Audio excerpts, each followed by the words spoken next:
Okay, so you want to own a private island. You've seen the pictures. White sand, turquoise water, no neighbors, no crowds, no schedule. Just you, the horizon, and absolute silence, punctuated only by the sound of waves. Maybe you've even looked them up. You've seen that yes, there are islands for sale. Dozens of them, in the Bahamas, in Belize, in the Pacific. Some are listed for under $1 million. $1 million for an island. That sounds, if you're being honest, almost achievable. Here's the thing. The island isn't the hard part. What kills private island ownership, what turns a dream into a slowly escalating financial emergency, isn't the purchase price. It's everything that happens the morning after you sign the deed. The invisible machine that has to run every single day, whether anyone is there or not. The logistics costs, the insurance bills, the staff you can't fire because if you do, the whole operation collapses. The hurricane that takes out 2.5 years of revenue in a single night. The regulatory trap that means the land you bought in a foreign country isn't quite yours in the way you think it is.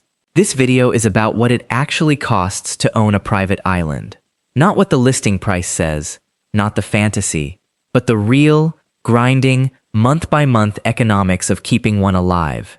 And why, even knowing all of this, the world's wealthiest people keep buying them. Here's where most people get the mental model wrong. They think a private island is real estate. It isn't. Or rather, it isn't just real estate. The moment you decide to do anything with it, stay there, rent it, turn it into a resort, you are not in the real estate business.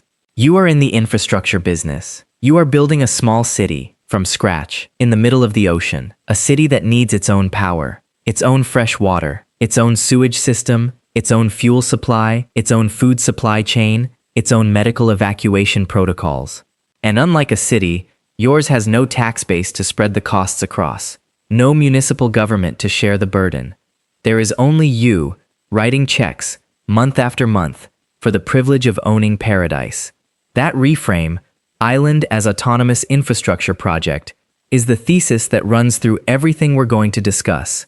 Because once you understand that, the financial numbers stop being surprising. They start to make a terrible kind of sense. Let's start with the purchase itself, because the range here is wider than almost any other asset class on Earth. On the low end, you can buy a small, undeveloped island in Panama or Belize for around $200,000 to $500,000. These are tiny parcels, often less than 5 acres, with no structures, no utilities, and, critically, no road or dock access. They are essentially uninhabited pieces of land surrounded by water. The low price reflects that. You are buying a problem, not a solution. Industry estimates in 2025 put the global private island market starting at around $30,000 for the smallest remote parcels in Canada or Nova Scotia, rising to $200 million or more for fully developed luxury islands in premium locations. The more useful purchase tier for anyone actually planning to use the thing, say a 10 to 50 acre island in the Caribbean with some existing infrastructure, runs between $1.5 million and $15 million. Developed private island destinations in the Bahamas, like Serenity Island, listed in 2025 at $13.75 million. Coconut Palm Bay, also in the Bahamas, listed at just under $10 million. Stonegate Island in the South Pacific, fully developed, came to market at $1.4 million. The middle market is real, and it's active. But here's the number most buyers don't see coming, the development premium. If you buy an undeveloped or partially developed island at $2 million, and you want to turn it into something functional, a private residence with guest capacity, reliable power, water, and transport, you will spend somewhere between 1 and 3 times the purchase price again in development costs before you generate a single dollar of revenue. Construction logistics on remote islands inflate every cost by 20 to 40%, according to industry analysts, because every nail, every bag of cement, every generator, and pipe and pane of glass has to be barged or flown in. Shipping adds that premium to everything. So your $2 million island quickly becomes a $5 million project before the doors open. At the true luxury end, the numbers are different in kind, not just degree. Richard Branson's Necker Island in the British Virgin Islands, 74 acres, A fully staffed resort complex with guest villas, wildlife conservation programs, and renewable energy systems is estimated to be worth approximately $100 million today. He bought it in 1978 for $180,000. That sounds like the best trade in history. And in one sense it is.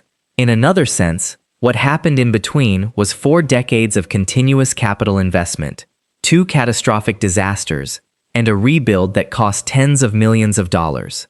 More on that in a moment. Before you see your first guest or earn your first dollar, you will spend money. A lot of it. This is the category that catches new island owners off guard most reliably. The pre-launch cost stack that exists entirely outside the purchase price and development budget. Start with environmental impact assessments. In most Caribbean, Pacific, and Southeast Asian jurisdictions, any development on a coastal island requires a formal environmental review before permits are issued. These assessments, conducted by certified ecological consultants, can cost between $50,000 and $200,000, depending on the jurisdiction and scope, and they can take anywhere from 6 months to 3 years to complete. You own the island. You're not allowed to build anything on it yet. Then come the building permits, which in some jurisdictions require separate approvals from multiple agencies: maritime, land use, environmental, and sometimes a national heritage body if the island has any ecological significance. Legal fees for foreign buyers to navigate this process typically run $2,000 to $15,000 per year in filings and retainers, according to property specialists in the region. Stamp duty for non-resident buyers in the British Virgin Islands sits at 12% of the property value. So on a $5 million island, that is $600,000 due at closing, before you've moved a single stone. Insurance is next, and this is where Tropical Paradise reveals its actuarial soul. Comprehensive property, liability, and marine coverage for a private island resort typically runs $60,000 to $120,000 per year in annual premiums.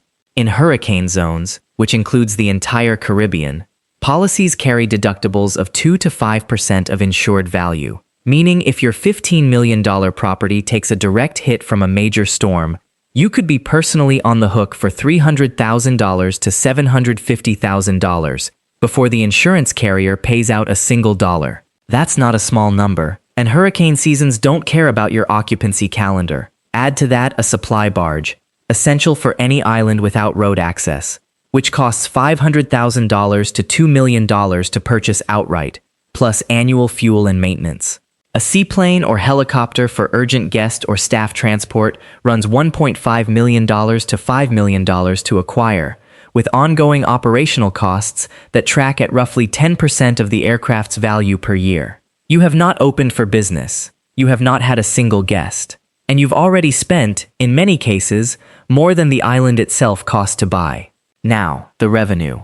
Here is where private island economics gets genuinely interesting. Because there isn't one revenue stream, there are several, and they stack in ways that are more complex than most people imagine. The primary stream, and the one that makes the whole model work, is exclusive buyout rental. This is when a single group, a family, a corporate event, a celebrity retreat, rents the entire island for a fixed period at a fixed rate. Necker Island charges approximately $105,000 per night for an exclusive buyout of the full island and staff for up to 40 guests. A week's booking is approximately $735,000. If Necker fills 30 weeks per year at full buyout, which is ambitious but not implausible for a property of that reputation, gross revenue from this channel alone approaches $22 million annually. For a mid-tier island charging $20,000 per night with a smaller guest capacity, 20 fully booked weeks per year generates $2.8 million. This is the engine. Everything else is built around it. The second stream is individual room booking during what the industry calls celebration weeks or hotel-style periods. Rather than selling the whole island to one group, the owner opens up individual rooms during lower demand windows. Necker charges $5,150 to $8,800 per room per night during these periods. For a property with 10 to 12 rooms, a single celebration week at 80% occupancy can generate $350,000 to $500,000 without requiring a single full island client. This is the occupancy safety valve. It fills the calendar gaps left by the buyout model. Third, events and experiences. Weddings, corporate retreats, and brand activations are enormously lucrative for private island properties because the exclusivity premium compounds. A corporate retreat for 30 executives paying $5,000 per person per night, including meals, activities, and transfer logistics, generates $150,000 per night. A single 5-night corporate retreat is $750,000. High-end wellness retreats, which have exploded as a luxury travel category in the last decade, can command similar rates. The island isn't just a backdrop, it's the product. Fourth, real estate development on larger islands. Some private island owners, particularly those sitting on 100-plus acre properties, sell parcels to ultra-high net worth individuals who build their own private estates while the owner retains management rights and earns ongoing fees from villa rental programs. Mosquito Island, Branson's 125-acre BVI property, purchased in 2007 for $13.2 million, operates partly on this model. Individual lots were sold to private buyers, with Branson's team managing the overall island infrastructure and hospitality. The lot sales generate capital, the management fees generate recurring income, so the revenue picture, stacked across all 4 channels, looks compelling on paper. The problem is that it is spectacularly front-loaded in time. Not every island is Necker, most are not. Getting to the point where an island reliably fills 25 to 30 weeks per year of buyout bookings takes years, sometimes a decade, of marketing investment, word-of-mouth reputation building, and relationships with ultra-high net worth travel concierges and luxury booking agencies. And during those years, the operating costs don't pause to wait.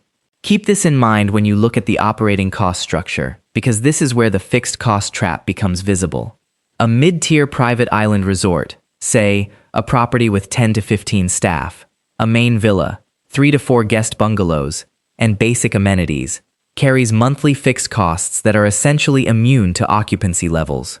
The costs run whether you have guests or not. Utilities on a remote island, diesel or LPG for power generation, desalination for fresh water, fuel for boats and transport, run approximately $150,000 per month for a larger luxury property, according to financial modeling data for island resorts. A large luxury home on an island can carry a monthly electricity bill of $1,700 before installing renewable systems.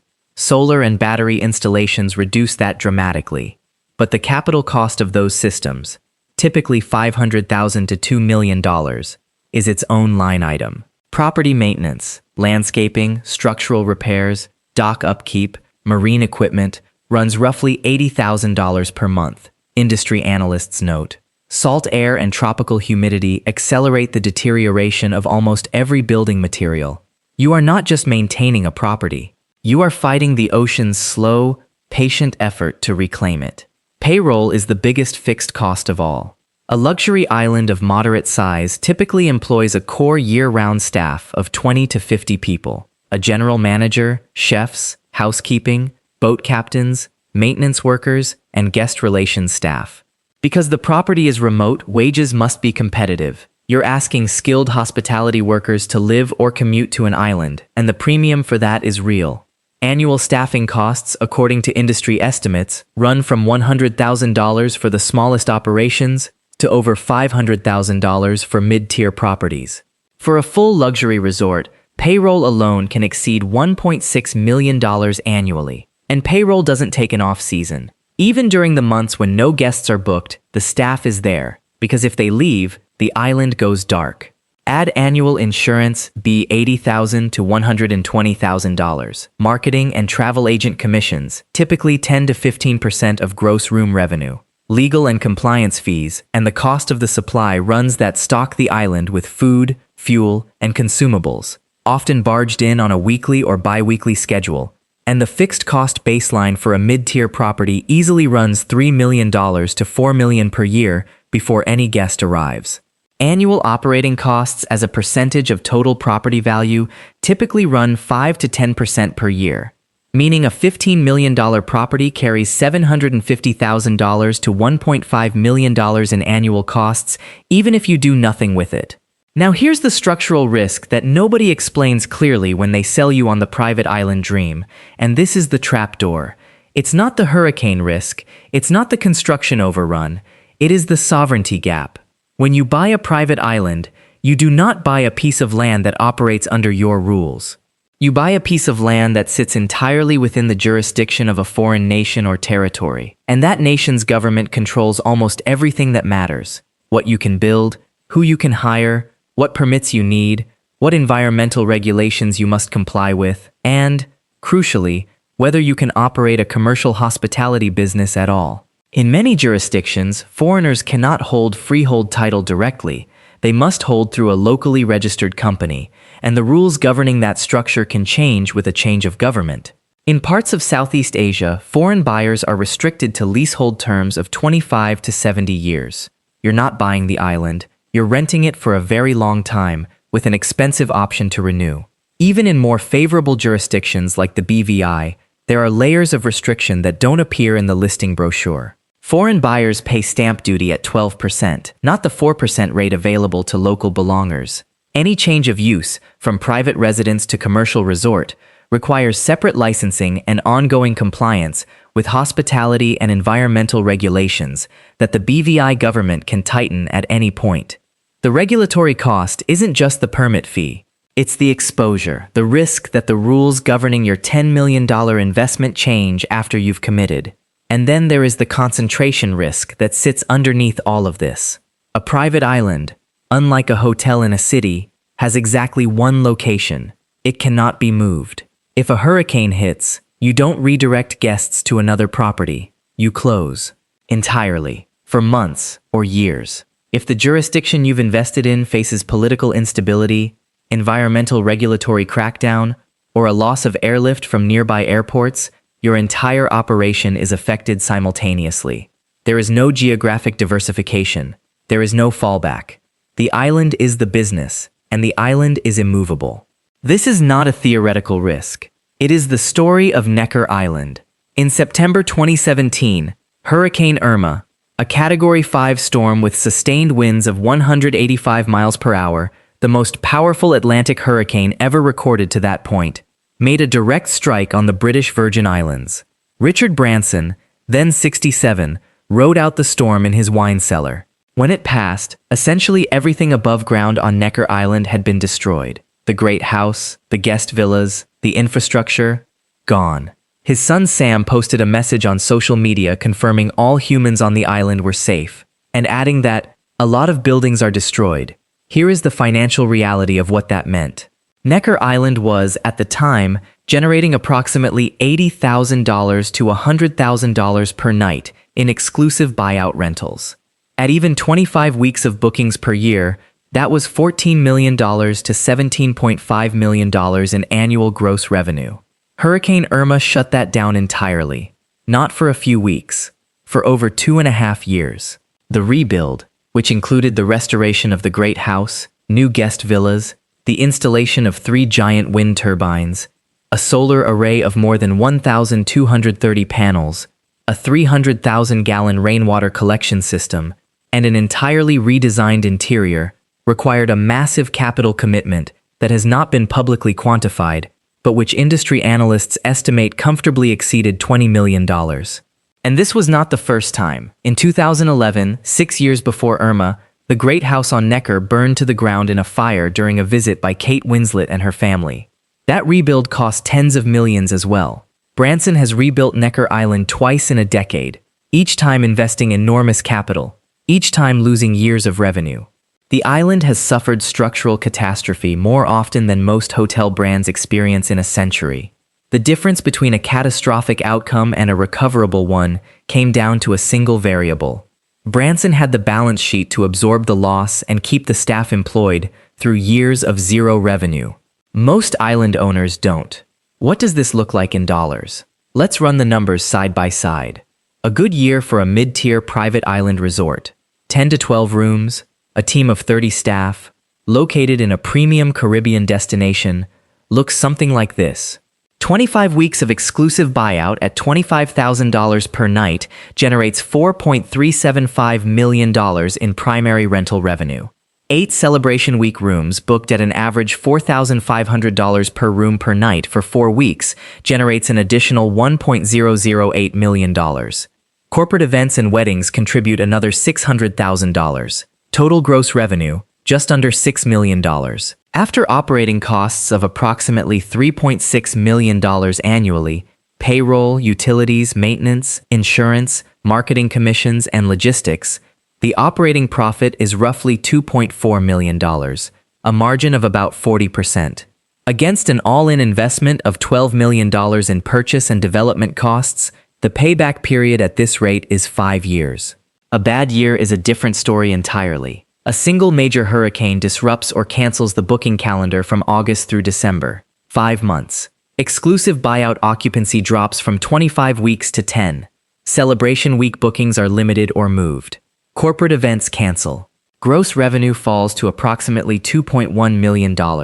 Meanwhile, the operating costs don't fall proportionally. The fixed cost base, payroll, insurance, maintenance, utilities, barely moves. A skeleton crew still has to be maintained. Insurance premiums actually increase after a claim. A conservative estimate for operating costs in a disrupted year, $3.2 million.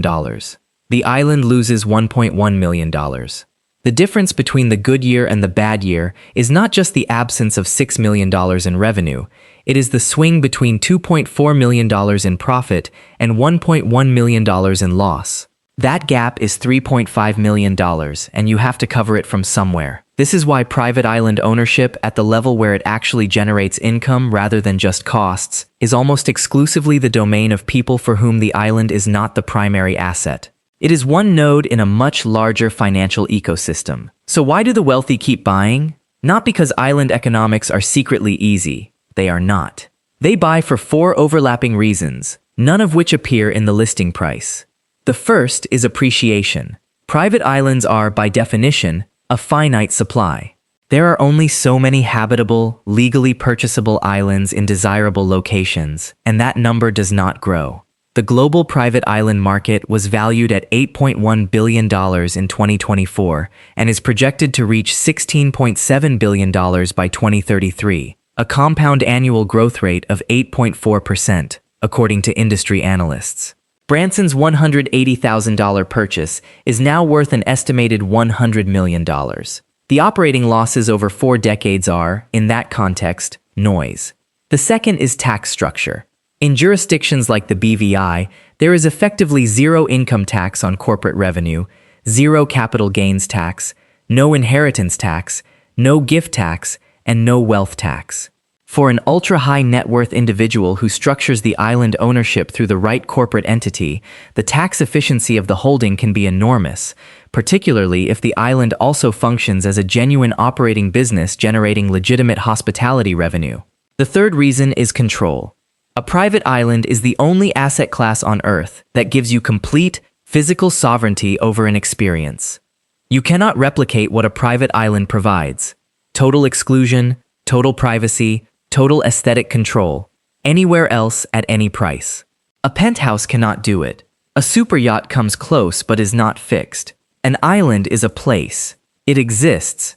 And for a certain category of buyer, the ability to own a place that is genuinely, incontrovertibly theirs, has a value that doesn't fit neatly on a spreadsheet. The fourth is scarcity signaling. This sounds crass, but it is real. The address Necker Island is not just a location. It's a statement.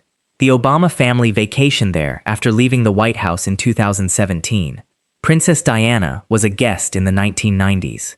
Nelson Mandela spent a holiday there in 2000. These are not random associations. They are the result of the island functioning as a social credential, a proof of belonging to a tier of wealth and access that cannot be purchased at any amount simply by buying another luxury product.